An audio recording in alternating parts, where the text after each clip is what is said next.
баяр хүргье Бүж агштай ингээд одоогийн байдлаар яг нүдэн дээр ингээд мөнгө хүрэл медаль авлаа хэлээд би. За би одоо Өвөр ханга аймгийн 12 сум ерөнхий боловсролын 2 дугаар сургуулийн тусгаар хэсэг бүлгийн багшаар одоо 25 дахь жилдээ ажиллаж байна. Тэгээд төрөний олимпиад болохоор одоо бид нэр 7 тамирчинтай ирсэн цасны гуталтай гүйлтийн төрлөөр за нэг тамирчин 2-3 төрөлд оролцож байгаа. За өнөөдрийн байдлаар бид нэр анхныхаа төрөлд оролцож байна. Тэгээд өнөөдрийн оролцсон 50 м болон 200 м-ээс одоо нэг мөнгөн медаль, нэг хүрэл медалийг хүртээд одоо бас баяртай байна. За төрийн олимпиад сэтгэл яваарай.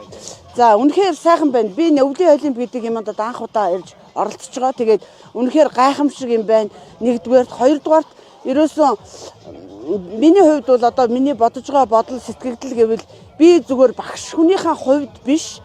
Би багш хүний байр суурин дээрээс биш. Би яг хүүхдийнхээ байр суурин дээр өөрийгөө аваач тавиад энэ баяр баясгалан, энэ сайхан, ийм наадамд, ийм гоё оролцоо байдсан байх. Энэ оюуны ялгаатай бэрхшээлтэй энэ хүүхдүүдийг ингэж бас оролцуулж чаддсан байх. Энэ дэлхийн үнэхээр ёстой нэрэ энэ хүүхдүүдийн төлөө ингэж бас дэмжиж ингэж бас ингээд эднэрийг ингээд оролцуулах. Үнэхээр нэр энэ хүүхдүүдийг хараад үнэхээр ёстой сэтгэл өндөр байна. Тэгээд би бол одоо багш гэхээр би бол нэг тийм хүүхдүүдийн том нь биш. Би бол яг дараагийн дугаарт нь тавигдахаар ийм байна. Тэгээд ийм олон хүүхдүүд энэ сайхан наадамд оролцоосоо гэж би Монголоос оролцоосоо гэж бодож байна. Тэр одоо 15-аас дээш насны хязгаар байхгүй учраас тэр гэртээ байдаг. Тэр гэртээ одоо цааштай байгаа одоо олон хүүхдүүд миний нүдэнд зөндөө харагдаж байна. Тэр хүүхдүүд маань энэ дээрээ ингээд бүр аз жаргал өстой өөрийнхөө хүсэл мөрөөдлийг ингээд биелүүлээд ингээд оролцоод тэдний энэ дэмжиж байгаа энэ дэлхий үнэхээр